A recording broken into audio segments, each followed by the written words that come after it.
Islamic দৃষ্টিকোণ থেকে মুসলমান যে তাদের ইসলাম দিয়ে জীবন যাপন পরিচালনা করবে, এই পরিচালনার দায়িত্বহীন যে শপথগুলি গ্রহণ করা লাগবে, মানে একজন মুসলমান হলে কি কি শপথ গ্রহণ করতে হয়, কি কি ত্যাগ করতে হয়, কি কিভাবে ইসলামকে আকৃষ্ট করে ধরে রাখতে হয়, ইসলামের বিজয় কিভাবে নিয়ে আসতে হয়, এই যে ত্যাগগুলি, এই ত্যাগ শিক্ষা দিয়ে গিয়েছেন নবীজির কলিজার টুকরা দৌহিত্র ইমাম হুসাইন রাদিয়াল্লাহু তাআলা আনহুমা। কথা বলেন ঠিক কিনা? যদি কারবালার প্রান্তরের একটা ইতিহাসের দিকে তাকান, ছোট করে বলি, সময়ের যেহেতু স্বল্প। ইমাম হুসাইন রাদিয়াল্লাহু তাআলা আনহুমা যখন যুদ্ধের ময়দানে যাবেন, যুদ্ধের ময়দানে যাওয়ার পূর্বে তেনার সঙ্গে ৭২ থেকে মতান্তরে ৮২ জন সংখ্যা আসছে। তাদেরকে সবাইকে ঐক্যজোট করে ডাক দিয়ে বলছেন যে যেহেতু এজিদের শত্রুতা হচ্ছে আমার সাথে, আমি হুসাইনের সাথে, তোমরা আমার আহলে বায়াত, তোমাদের সঙ্গে এজিদের কোনো শত্রু নেই। অতএব আমি যুদ্ধের ময়দানে আগামীকাল সূর্যোদয়ের হওয়ার সাথে সাথে যুদ্ধের ময়দানে যাব, তোমরা রাতের অন্ধকারে চলে যাও, তোমরা ফিরে যাও। ওই দিন ওই ৮২ মতান্তরে ৭২ জন সঙ্গী যারা ছিল তারা ওই দিন বলেছিলেন যে আজকে জীবন বাঁচার তাগিদে, আজকে জীবন রক্ষার্থে না মরে, এটা তো জ্বলন্ত মরণ, না মরে আজকে আপনাকে ছেড়ে আমরা রাতের অন্ধকারে পালিয়ে চলে গেলাম। কিন্তু ময়দানে হাশরে রাহমাতুল লিল আলামিন সেদিন যদি আমাদেরকে ধরে যে তোমরা আমার কেমন উম্মত ছিলা, আমার কলিজার টুকরা, আমার দৌহিত্র ইমাম হুসাইন রাদিয়াল্লাহু তাআলা আনহুমা যুদ্ধের ময়দানে একা রেখে তোমরা রাতের অন্ধকারে পালিয়ে চলে আসছো, আজকে আমি তোমাদেরকে শাফায়াত করব না। ইমাম হুসাইন, আজকের দুনিয়ার জিন্দেগি এর চাইতে শত শত কোটি কোটি গুণ কঠিনতম জিন্দেগি হবে হাশরের ময়দান। হাশরের ময়দানে যদি নবী আমাদের ওই দিন এই কারণে সুপারিশ না করে, আমরা সেদিন আরো কঠিন মুসিবতে পড়ে যাব। অতএব আমরা যেতে চাই না। আমরা তোমার সঙ্গে ঐক্যতা পোষণ করেছি, বাঁচলে একসঙ্গে বাঁচবো, মরলে একসঙ্গে মরবো। জোরে বলেন সুবহান। ঐক্যতা শিক্ষা দিয়েছে প্রথম সাবজেক্ট যদি আপনি বলেন, এই ঐক্যতার কথা আল্লাহ পাক কোরআনুল কারীমে আবারও বলেছে। আল্লাহ বলেছে ওয়াতাসিবু বিহাবলিল্লাহি জামিআন ওয়ালা তাফাররাকু। আল্লাহ বারংবার বলেছে তোমরা আমি আল্লাহর রুদ্রকে শক্ত করে ধরো, ওয়ালা তাফাররাকু, তোমরা ফারাক হও না।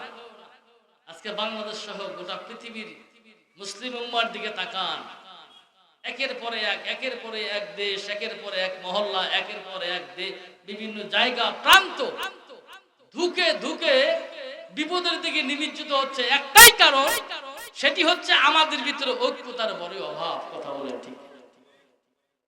ঐক্যতা না থাকলে কখনো কোনো জায়গা থেকে আপনি সফলতা কাম্য করতে পারেন না। এই বাংলাদেশ ৭১ যারা স্বাধীন করেছে, ঐক্যতা ছিল বিদায় স্বাধীন হয়েছে। কথা বুঝেন নাই? বুঝেন? ঐক্যতা ছিল বিধায় স্বাধীন হয়েছে, ঐক্যতা না থাকলে এদেশ স্বাধীন হতো না। আজকে যারা আমরা ইসলামের বিজয় চাচ্ছি, আমাদের ঐক্যতা খুবই প্রয়োজন। আমি মহাগ্রন্থ কুরআনুল কারীম ১১৪টি সূরার ভিতর থেকে ৫ নম্বর সূরা, কত নম্বর? ৫ নম্বর সূরা, সূরার নাম সূরা মায়েদা। সূরা মায়েদার ৫৬ নম্বর আয়াতে কারীম তেলাওয়াত করেছি। আমি চেষ্টা করব এর উপরে করে কিছু কথা আপনাদেরকে শোনার জন্য, যেন মহান রব্বি কারীম আমি মিসকিনকে বলার, আপনাদেরকে শোনার তৌফিক দান করেন। ওমা তাওফিকি ইল্লা বিল্লাহ, চিৎকার মেরে বলি আল্লাহুম্মা আমিন। এই আয়াতে কারীমের ভিতরে আল্লাহ রাব্বুল আলামিন এমন সুস্পষ্ট সুন্দর একটা নিউজ দিয়েছে। কারবালার প্রান্তরে আমাদেরকে আরো শিক্ষা দেয়, দাড়ি, টুপি, পাগড়ি, পাঞ্জাবি থাকলে তেনাকে বড় ইমানদার ভাবা যাবে না। ভালো করে খেয়াল করবেন। কারবালার প্রান্ত আমাদেরকে আরো শিক্ষা দেয় যে দাড়ি, টুপি, পাগড়ি, পাঞ্জাবি থাকলে ইমামের, মসজিদের বড় ইমাম সাহেব হলে, মসজিদের বড় খতিব হলে তেনাকে বড় ইমানদার ভাবা যাবে না। কারণ এজিদেরও দাড়ি ছিল, টুপি ছিল, পাগড়ি ছিল, পাঞ্জাবি ছিল। এজিদও কোনো না কোনো মসজিদের খতিবগিরি করেছে, ঠিক কিনা বলেন? সবই ঠিক আছে, টুপি, দাড়ি, পাগড়ি সব ঠিক, কিন্তু নবীর মহব্বত, নবী আহলে বায়াতের মহব্বত হৃদয়ে না থাকার কারণে কারবালার প্রান্ত আমাদেরকে কি শিক্ষা দিচ্ছে? শুধু কারবালার আলোচনাগুলি শোনেন, এই বিভিন্ন ভাবে বিভিন্ন বক্তা আলোচনাগুলি বিভিন্ন ভাবে বিভিন্ন রঙে সাজায়া আমাদের মাঝে এগুলি পেশ করতেছে। এটা শুনে শুনে আমরা মাতোয়ারা হয়ে যাচ্ছে। এখান থেকে শিক্ষা নিতে হবে, এই শিক্ষাটা পরবর্তী জীবনে কাজে লাগাতে হবে। কারবালার প্রান্তরে যারা ইমাম হোসাইনের বিপক্ষে দাঁড় হয়েছিল, তাদের মাথায় টুপি দাড়ি ছিল না, পাগড়ি ছিল না, জুব্বা ছিল না? অবশ্যই ছিল। এখান থেকে শিক্ষা নিতে হবে, দেখলেই পাগল হওয়া যাবে। কারবালার প্রান্ত আমাদের আরো শিক্ষা দেয়। যে আয়াতে কারীম তেলাওয়াত করেছি, কারবালার প্রান্তের আলোচনার সঙ্গে একটা সামঞ্জস্য আলোচনা এখানে উঠে এসেছে। এই আয়াতে কারীমের শানে নজুলের ভিতরে এসেছে আল্লাহর পয়গম্বর নবী মুহাম্মদুর রাসূলুল্লাহ সাল্লাল্লাহু আলাইহি ওয়াসাল্লাম মক্কা থেকে হিজরত করে যখন মদিনায় চলে আসলেন, মক্কার মানুষগুলি যখন রাসূল সাল্লাল্লাহু আলাইহি সাল্লামকে আক্রমণ করার তীব্র প্রচেষ্টা চালালেন আল্লাহর হুকুমে, আল্লাহর পয়গম্বর যখন হিজরত করলেন, মদিনার মানুষগুলি অনেকই খুশি, অনেক সবাই মোটামুটি খুশি। বালক বালিকারা তো দব বাজায়, নবীকে হালাল সাহালাল মোবারকবাদ জানাচ্ছে। আল্লাহর পয়গম্বর মদিনায় আসার কারণে বিভিন্ন গোত্রের, বিভিন্ন দূর দূরান্তর থেকে, সিরিয়া শাম থেকে বিভিন্ন বড় বড় গোত্রের বড় বড় লিডার নেতারা এসে নবীজির হাতে কালেমা পড়ে বায়াত করে মুসলমান হয়ে যাচ্ছে। সুবহানাল্লাহ। সম্মানিত বন্ধুগণ, আমার গভীর মনোযোগ লাগান।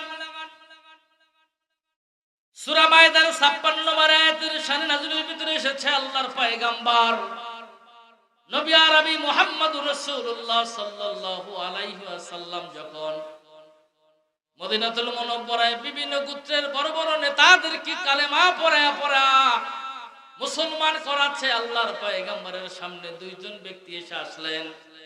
তারা কালেমা পড়ে মুসলমান হবে। আল্লাহর নবীর সামনে আসার সঙ্গে সঙ্গে আল্লাহ পাক এই আয়াতে কারীম নাযিল করে জানায় দিলেন, হাবিব আমার, যেই দুইজন ব্যক্তি আপনার কাছে এসেছে কালেমা পড়ে মুসলমান হবে, এই দুইজন ব্যক্তির নাম হচ্ছে রেফা ইবনে যায়েদ, আর একজনের নাম হলো সুয়াইদ ইবনে হারেস। জোরে বলেন মারহাবা, আল্লাহু আকবার বলেন।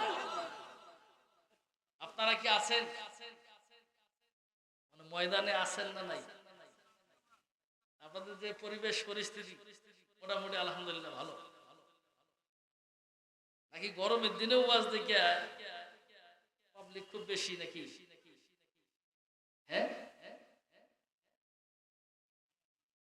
কোরআন কখনো গরম ঠান্ডা হয় না। কোরআন তো কোরআনই, কোরআন কোরআনই, হাদিস হাদিসে। এটা গরমও না ঠান্ডাও না। অতএব কারণে প্রোগ্রাম, যেহেতু প্রোগ্রাম জান্নাতের বাগান, এটা বলার কিছু নেই। বসে থাকেন, আসেন, কাজে লাগে। আল্লাহর নবীর সামনে দুইজন চলে আসলেন। আল্লাহ জানাই দিলেন, হাবিব আমার, যেই দুইজন ব্যক্তি আপনার সামনে কালেমা পড়ে মুসলমান হওয়ার জন্য এসেছে, বিভিন্ন গোত্র থেকে বড় বড় নেতারা এসে কালেমা পড়ে মুসলমান হয়। ইবনে আব্বাস বলে রেফা ইবনে যায়েদ, সুয়াইদ ইবনে হারেস, দুইজন ব্যক্তি নবীর সামনে আসার সঙ্গে সঙ্গে আল্লাহ পাক তার হাবিবকে জানায় দিলেন, নবী গো, এই দুইজন ব্যক্তি কালেমা পড়াবেন সবার শেষে, এটা আমি আল্লাহর হুকুম। সুবহানাল্লাহ। দুইজন ব্যক্তিকে কালেমা পড়াবেন সবার শেষে, আগে না।